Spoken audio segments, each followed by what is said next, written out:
Desde Bávaro para el mundo, Punta Cana Hits vive por ti. Every Friday at 7 p.m., Punta Cana Hits presents What's Up Punta Cana with Christy Maggio, the #1 English talk show in the area, with the best that the Dominican Republic and the rest of the world have to offer. Ahora vas a escuchar Orientación Migratoria con la licenciada Machelin Díaz. En Machelin Díaz celebramos historias de miles de dominicanos que ya son ciudadanos españoles gracias a la ley de nietos. ¿Tienes ascendencia española? No dejes pasar esta oportunidad única de obtener tu doble nacionalidad. Escríbenos al +34 608 807 336 o visita www.ruta.machelindiaz.com. Otros como tú ya lo lograron con nuestra ayuda.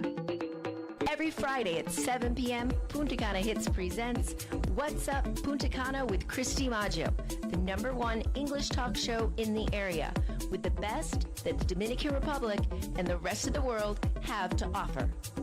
All right. We're back with my guest for this evening, David Chokachi. Just before the break, we were talking about his work that he does with a group called Wings of Rescue and how he helps save dogs and from being killed in. And the station manager's just saying that you need to come here. You need to come here because unfortunately, even here in the Dominican Republic, there's so many poor dogs that are being killed for no reason. But I want to ask you a question about your daughter, and do you involve her in the work that you do? Because I think it's so important today. Parents a lot of times don't involve their children necessarily in the work that they do, and I think that that's an important part. Do you incorporate her in this humanitarian work that you do?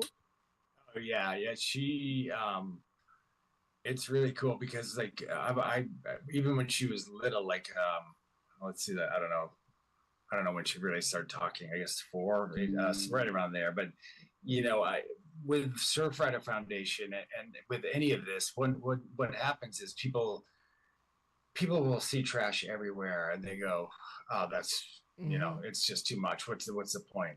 I'm just gonna add to it, or I'm not gonna help. I'm not picking that up, or picking any of it up. But actually the philosophy is like, and a number of people like, if you just remove one piece of trash, you are making a difference. So it's like, we made up this deal.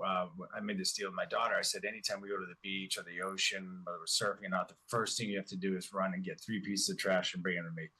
And so we started her like when she was really young, and every single time she would do that because there's always trash, even up here where the beaches are really clean. And so it's become a ritual. And to this day, I mean, it's starting to taper off because she just turned 14, but she, but all those younger years, she would get all her buddies. She's like, all right, everybody, before we go in the water, we have to get trash. And it created this momentum. And I got all of them to do beach cleanups. During COVID, we cleaned up our beach twice. I brought her down to a number of Surfrider Foundation run beach cleanups where she's been a part of that. And she's been part of Wings of Rescue. She's come out to help load the planes, and that part, like she's like, yeah, but I want to go on the plane with you. But I definitely have, and again, it's like, I could just sit at home. I could just be chilling. I could go play golf. I could do nothing. I could be watching Netflix, but that's not the example I want to show my daughter. And right. She just sees me like leaving at like crazy early hours, or, and I'm gone and then I'm back really quickly. It's like their strike missions. So I think, even though she's not, she's not as bad. She doesn't really want to hear all the details that I'm dying to share with anyone. Right. But it's basically like go back to like lead by example. And I think through osmosis, eventually she will go look back at, kind of what I'm doing, and I'll continue to do. And she'll be like, oh wow, and then I do overhear her telling her friends like, oh, my dad flies dogs that are going to be killed. She saves their lives, and yeah, that part's awesome. And I think basically event at some point in our life, she'll look back and go, wow, my dad was doing some amazing, completely unselfish work. Like he, just because he loves dogs, and, and I really do. I've always had ever since I was born, my parents had dogs, and I've never been, I don't think, maybe I shot a TV show in Toronto called Witchblade. That's the only time I didn't have a dog, but I grew up with dogs always, like in my entire life. So ever since I was born, and then we started our rescuing in 2000 was our first one, and we've always had a rescue ever since. And I have just an affinity for them. And nothing against you or anyone, but honestly, I'd rather be with dogs than most human beings, because they're amazing creatures, and they're they don't do things that are like that just kind of like where you go, wow, why would you do that, or why would you say that, or why, like they're just unconditional love. And I think if people if you really dig into it, the amount of healing that a dog can provide, like there's all kinds of programs now for vets coming back where they see, obviously they go from one environment where they're whether they're special operators or anyone who's like in these violent, what they're exposed to, and then they come back and there's no transition, so they're forced right back into reality, going from killing people and seeing their buddies killed to, okay, it's time to go to Costco and get diapers. And they're just like, what? Like they just go down deep, dark hole. And they've started, dogs have been a really important part for these guys. They started a program for vets where these vets, they'll match, they're not really emotional support dogs, but they are trained in a certain way. And they'll match the dog with the vet, with the combat vet, who's struggling. They'll match their personalities. They spend 2 weeks together at this place, and then they go home with that dog. And I listened to this one story about this guy who went from straight up suicidal to living the best life he flourished just because of the dog. And there's millions of stories like that, and they're so intuitive. Like, I don't know. So if I feel like, a lot of places, even in the US, people they're like, oh, it's just a dog, that's why there's a lot of animal cruelty, they're like, they look at it like it's lesser than them. And when in reality, it's like dogs should be, they're just incredible. What they can see things, they tap into a frequency we can't even tap into as humans. And if people just kind of focused on that for a minute, I think they would stop being like so, just so easy and quick to throw. Like, I mean, ever since the fires, they're dumping dogs left and right, all over the place here. Like, a lot of people are struggling. They don't have homes, or the places they went into, the new homes they're in, they don't take a certain breed of dog, or and people have this mindset also that, oh, I'm going to surrender my dog to the shelter and it's going to live this beautiful life. Well, let me tell you, that is not the case. You'll be lucky if your dog is there for 30 days and you don't claim it, then it's part of the system. And if that shelter becomes overcrowded, it becomes a numbers game, like straight up. If they have space for 80 and that's all they can handle, but they have now 100 dogs, they're going to euthanize 20. And that's a daily occurrence in this country. And it's really sad, because these dogs, I can't even tell you, I've probably flown a couple thousand dogs since I've started working with Wings of Rescue. Not one dog who's been living a shelter life, by the way. This is not a dog that's coming from a beautiful home. These dogs have been kind of stuck in the shelter system for a long time. I've never been and I have to grab them either and handle them, and I've never been growled at once. I've never experienced any negative behavior. So I think they get a bad rap, and people's idea of surrendering their dog to the shelter is so wrong. It's so skewed. So just, I try and subtly, move the needle. Yeah. No, and you are moving the needle, you know? It is moving.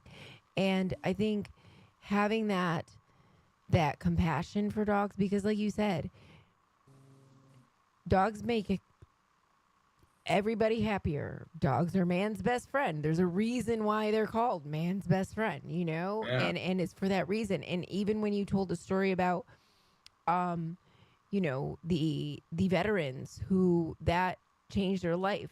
I mean, there's so many people out there that need that companion, that need that company, you know, and there's plenty of dogs to go around for that. Oh my God. I think mental health wise, a dog can make everybody happier. Straight up. And there's obviously like worldwide, there's clearly mental health thing, like it's exploding, like the problems, especially with kids and phones and social media. And but Yeah. you know, dog, you know, it gives you you have to have you're responsible for it. You Yeah. hopefully you have a heart that you're going to feed it, you're going to walk it, you're going to exercise it. So it breaks you out of the habit of I'm just going to sit around and watch TV all day or look at my phone. And so just that alone is a really positive side of it. Absolutely, because even with the responsibility side for young people, you know, it gets anything that gets young people out of their own head can be helpful. How do you feel? Let's go down that bit of a rabbit hole with, you know, with your daughter. She's 14, you know, and so in looking at social media and, you know, being online, I often ask this question because, you know, I own a school, I work with teenagers every day, and I like to get perspective from others, and especially those who have children that age. Where do you find a balance in that? Does she use social media, and how do you see it for young people? She does, you know, she does have a phone. Because I've actually seen both sides of it. I've had friends who said, you're not having any phones, no iPads. Mm-hmm. And they would be begging my daughter to grab their iPad. This is when they were younger too. They'd be begging, like, please, can we just watch something on the iPad? And then they would be like, just zombie, like locked in, like, oh my God, what do we see? Like, so I'm not sure if that works either. You know what I mean? Right. Like, Sure. because as soon as they have access to it, they are just like, but for, you know, us, it's not easy. I mean, every single parent I know struggles with this. We just try and basically, you know, I mean, the greatest thing about it is it's leverage. So if she's not doing well in school, the phone goes. I take the phone. If she's done, you know, doing her chores, which are not that much, the phone gets taken away for a certain amount of time. And you can use it as that. It's not, you know, and she is on, they kind of use like Snapchat to like, that's their way of communicating with each other. And which it's I not don't great understand, because but then they know who's like, I've seen her see a bunch of her friends together, but she wasn't invited. So then she'd feel left out. I'm like, oh my God, what? This is like a nightmare. There's no way to win. Yeah. But on the other hand, it's like, I don't think it's really like, there's just no stopping it. I mean, it's happening, and it's just, I think it's just, and you can't spend your life battle as a parent. Like, you know, you can't fight every battle or every war. You gotta be strategic. We do our best. And luckily we live in a great place where she now, like, after school, she's going to the public school here, and her kids, I mean, her friends, they can running over and they all go surfing. So there's nobody when you go to the beach and you're surfing, they're never on their phones unless they need like a ride home when they're done surfing. That's it. So they're in nature a lot. They're cruising around. They have these like little e-bike things because we're kind of in this neighborhood where you can ride your golf cart to the grocery store. So that's an upside. You know, if I was living in New York City with kids, I would be really like, I think I would be at a loss how you control it, because we lived in New York City for a while when she was younger. She was actually born there, and but she lived there. We all lived there until she was 3, and then moved back to LA. But wintertime, it's like, I grew up in New England and Massachusetts. I went to college in Maine where we had ice storms. So you're going with a little kid. You're going outside maybe once. No matter what the weather's like, I would always take her out.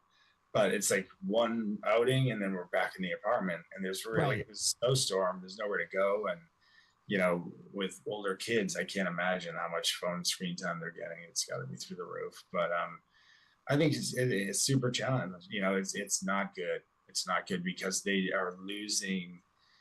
I brought this up to her. I go, I watch what she's watching. I go, you're watching a video about someone surfing when right now you could grab your board and go surf. Like, do you understand what I'm saying? And I'll explain this to her, but it's still like in one ear, out the other. They're like, yeah, but, and I'm like, no. Think about that. You could be surfing right now, but you're watching it. Like, why not go do it? It's tough, but I feel like people are so distracted. They've changed the way we make movies. They have to make them shorter because people's attention span is shorter because they want to look at Instagram and they want to watch a 20-second or a TikTok video that lasts 20 seconds and go to the next one. So the whole thing is like messed up. Like even like what we do creatively as actors now, it's like they keep telling us like a runtime on a movie has to be 86 minutes. If it's any longer, people won't watch the whole thing. I'm like, oh my God, like really? But if it's a good movie, then I could stick around and watch it. Like, so I don't know. What have you found when you were teenagers? I mean, it's also what's dangerous about it is first of all, like the bullying. That happens, and then second of all, the creeps, the pedophiles who are trolling, so it's like all that stuff is a whole nother level of scariness. But I just, we monitor it. I check what she's doing. I can see where she is. I can see.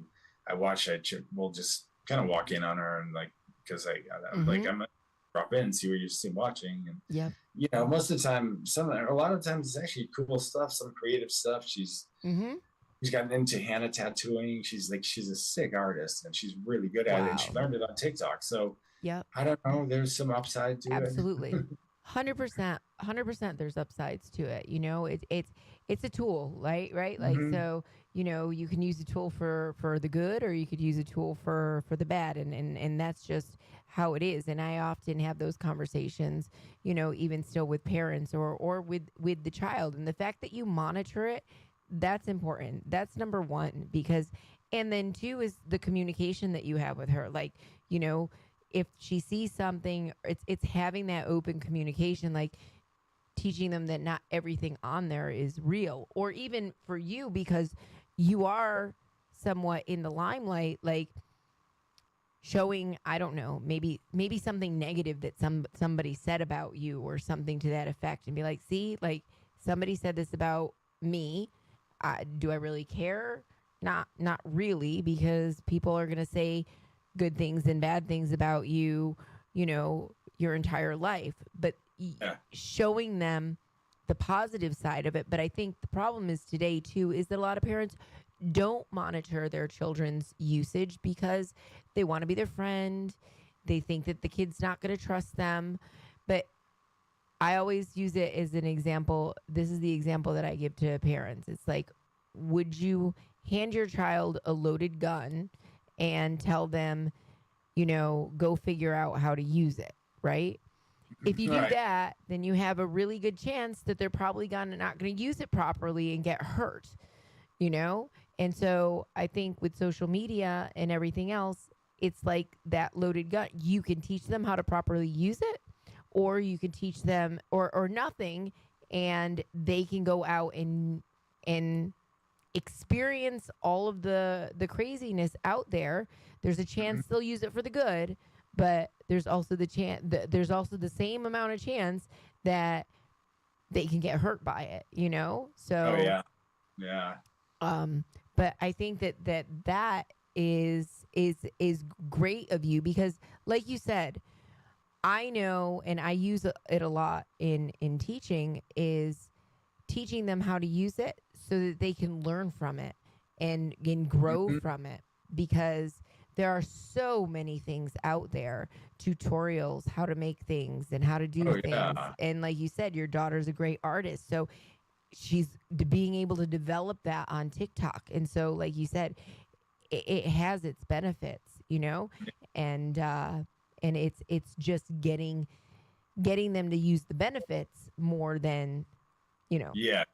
What do you exactly? Because the whole thing's feeding whatever, you know, the algorithm's feeding you whatever. Absolutely. You keep, yes. Yeah. I mean, I've used it. I've found like incredible, like people like Andrew Huberman, this guy, you know, he's like a mad scientist, biohacker kind of guy. But a lot of things I've found, I see them on Instagram, and then I go listen to their podcast or I buy their book, and then I like actually do the research or read their stuff, and it's like, but it without it, I kind of wouldn't have known about like a few of these guys that I adopted a bunch of their philosophies and what they really like, how to improve your overall mental health. Like there's some great things that are really just like outside your door. That I do kind of religiously. And so I wouldn't have found them, I guess, necessarily without that. So it's you know, it's but I just don't think, you know, kids don't work. They don't have jobs. When I grew up, I mean, first of all, my parents were hardcore. We, you know, we started working like as soon as I was tall enough to push a lawnmower. I think it was like 7th grade, and from then on I always had a job, and like summers, whatever between school, we worked, and then when we weren't working at a job, we'd work. My dad his idea of relating to us was to have my brother and I do yard work, and it was every weekend, and it was nonstop. So like, our buddies would go on the beach, like you come in, and we're like, we're trying, you know, but we're not sure. And then, you know, my dad would be like, you guys aren't going anywhere, you know. He was just hardcore, like you have work to do. And like, but fast forward to like even now, I have like the most insane work ethic. I can outwork people. So it paid off. And you know, kids nowadays, like I fear that they're not going to be capable of like sitting down or following through on anything or working for 8, 10 and 12 hours a day, because they're so used to getting these quick hits, or they don't have the skills, and they're not developing skills. So one of the things I've been forcing on my daughter is that she stays in junior lifeguarding, because you know, and it's really weird. It's actually, she's at Zuma Beach, and the program there is run by one of the creators of Baywatch, Greg Bonan. He runs the older kids, like the more elite kids. So you can start at age 9, and then by age 16, you graduate, and then you can take the test at age 16 and become a state lifeguard, and you can make like up to $40,000 a year. And then at age 18, if you keep staying in, you can apply for like LA County, and if you pass that, I mean, you can at age 18, you can make upwards of like $80,000 a year. Wow. If you speak 2 languages or another language, you add 10,000 right away.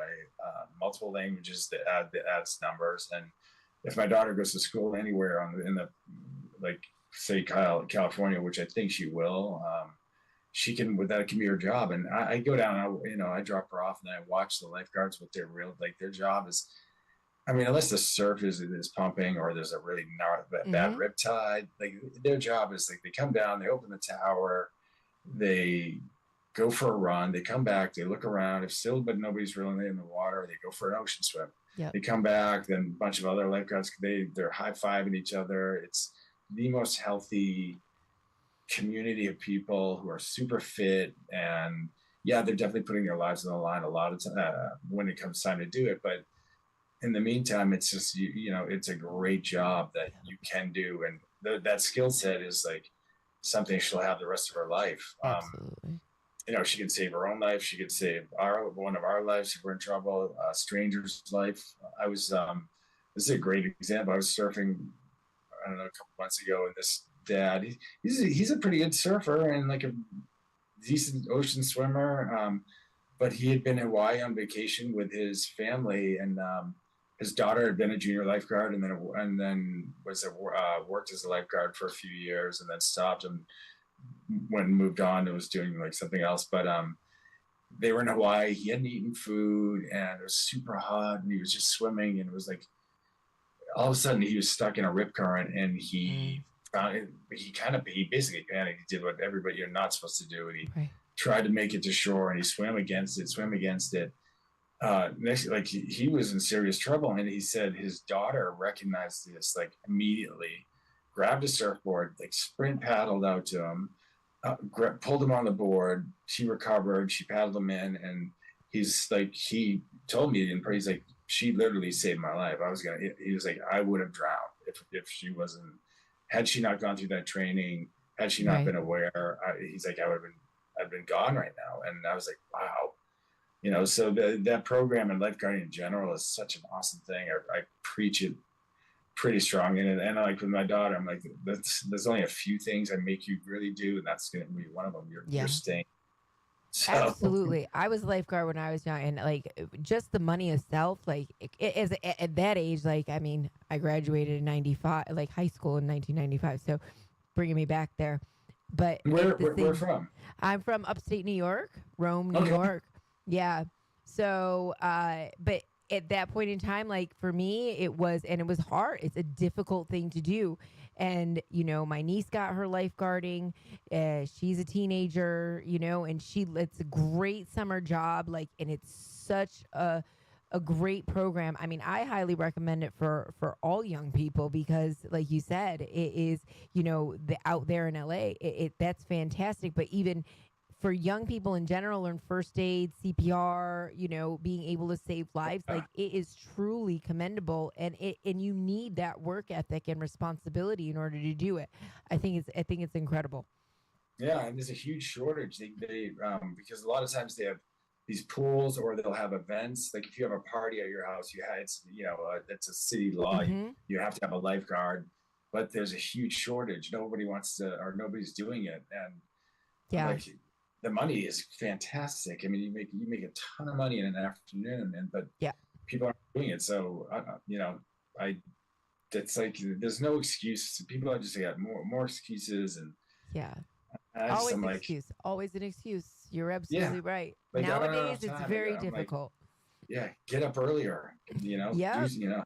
I agree. And you're an early riser. I'm an early riser. And I'd love to talk more about this. However, we've come to the end of the show, and it's crazy that an hour has gone by already. But one last thing that you would like to leave, a bit of advice, something that you want to tell other young people out there or other people who are listening before we close. Yeah, I get this a lot for even actors, people who want to be actors. Well, there's a couple things that goes along with that is like, I used to like have a roommate who would never leave LA because he thought he might miss an audition. And then meanwhile, I would be always taking trips, like finding a way to either go camping or going mountain biking in southern Utah, or would go up to Alaska and go fly fishing, or and experiencing life. And I ended up on this TV show called Witchblade, and there used to be it was called like the casting log. It was like what they call it, like it was a magazine for the industry. And this casting director she was the editor for that, and she called me and she's like, we did this interview, and then she asked kind of what my approach was, and I said, I go experience life, because then I come back and I feel like I've experienced something good, great, bad, whatever, but I've added to my overall life experience, and I'm a more interesting person when I come back from anything. But when you sit around your house waiting for the phone to ring, or waiting to go to your acting class, you're not growing as a human. Mm-hmm. Right. So you need to go do things. You need to go live a life, and then you need to study. Obviously, you have to be in an acting class and do all of that, but you cannot just be so single-minded thinking that's gonna. You won't have anything to bring to a character. I mean, the reason I feel like at my age where I'm at right now, and this last year I've done, I'm about to start in November. I was starting like my 10th movie in 15 months. all of the movies I got myself basically through former work relationships, like, or Mm-hmm. just ran. But I feel like I'm doing the best work I've ever done in my life. And it's so like the process and all of it is so fun. I'm enjoying it more than ever. But a lot of it has to do with, I always chose to, when there was something came up, if it's an opportunity to go travel, I would go travel. And Yep. this woman, when I was in that, she interviewed me, she was like, that is the best advice I've ever heard. And she's like, I wish more actors thought like that. Mm-hmm. And so I think that's really important, that people, you have to grow as a human being in order to bring any kind of depth to a character, to anything you're going to play as an actor. Yeah. And then, I really think it's about, again, I'd hate to be preachy because the kids are going to be like, Clegg, shut this off. No, not at all. But, I just think real enjoyment, like, and maybe it just takes a while to get there, but real enjoyment comes from actually like working hard and like working out or getting up early and working out, and then doing things, being active, being in nature, as opposed to just doing what's easy. Like, I think people want to take the path of least Mm-hmm. resistance. Like, I don't know who came up with that stupid saying, but that's like comfort is the fastest way to your coffin. Let's put it that way. Yeah. So you're sitting around and you're on your couch and you're eating pizza and you're watching Netflix, scrolling on your phone. Like, guess what? You're gonna live a shorter life than I am, because I'm never doing that. You know what I mean? Exactly. So I just I hope people, and I also, I grew up, I learned a trade. I use that trade. I just renovated our garage. I loan out my carpentry skills to anybody around, like anybody out here. I'm always building stuff for whatever school my daughter goes to. Like, learn a trade, like learn whether it's an electrician or carpentry. Yeah. Like, that's something you can always carry with you, especially if you're young. You go work as a laborer for a few years, and then you know how to build a house, basically. Mm-hmm. And so I think those things are important, and and just you gotta have discipline, and you gotta be your own dog, and you gotta like kind of just follow your heart. You gotta a lot of people, I had so many friends who were here trying to be actors, but they didn't have jobs. It's too bad. Or they had these jobs that paid them like minimal, and they couldn't pay rent, so I got bounced out of here. And as soon as I moved to LA, after the earthquake and after working for FEMA, and I moved into this, I was moving in real quick, and I'm in an apartment building, and this guy was renovating it, and I said to him, just kind of off the cuff, I'm like, hey man, if you ever need someone to swing a hammer, I'm really good. And he's like, yeah, boy, whatever. And then so we moved in. The next morning, he knocks on my door at 7. He's like, you want to go to work? And I was like, yep. And I worked with him all the way up until I got Baywatch. And then even I didn't, because he was super cool. He let me audition, leave the job site, go to an audition, come back, and go back to work. And so I stayed with him all the way up until we started filming, just because he was like, he honored my path. And but it's I think you can't say it enough. You've got to, you feel better when you do things, and I think it's overlooked. It's just we're getting the wrong messages from so many different places about foods we eat or what we should be doing, or and you just, I don't know, you got to find the right messaging or hang out with the right people. I would say that if it sounds too good to be true, it probably is, because even today we live in that, you can make 5-6 figures in a month in just 30 days or whatever it is. And, it's all of that fake. But I think that, what you said is probably the most sound advice. Work hard, get a work ethic, and experience as much as you possibly can. And like you said, for actors, that's so important because of the sheer fact that, when you're going into a role like you did, and I heard from one of your other interviews, you already had been on the beach, you lived in the water, you knew how to sail, you knew how to do all these things, and you brought that into your Baywatch role. And that's what the experiences that you had already had to bring to the job is what got you that role. And so I just think that that's a great note to end on. And how can people find you on socials? On Instagram, it's the real David Chokachi. So THEREAL David Chokachi, CHOKACHI. I also have a cool website I just redid with a bunch of information about acting, and then also the stuff I do with Wings of Rescue, which is just davidchokachi.com. There's a bunch of stuff on there that's actually kind of really cool. This woman did a great job, and I don't really know what my Facebook is, but That's okay. it's awesome. And we'll share your website, and they can find things from there as well. So thank you so much. It's been a pleasure to have you, and thank you for sharing everything. And we'll talk again soon.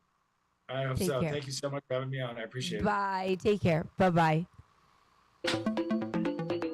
Every Friday at 7 p.m., Punta Cana Hits presents What's Up Punta Cana with Christy Maggio, the #1 English talk show in the area, with the best that the Dominican Republic and the rest of the world have to offer.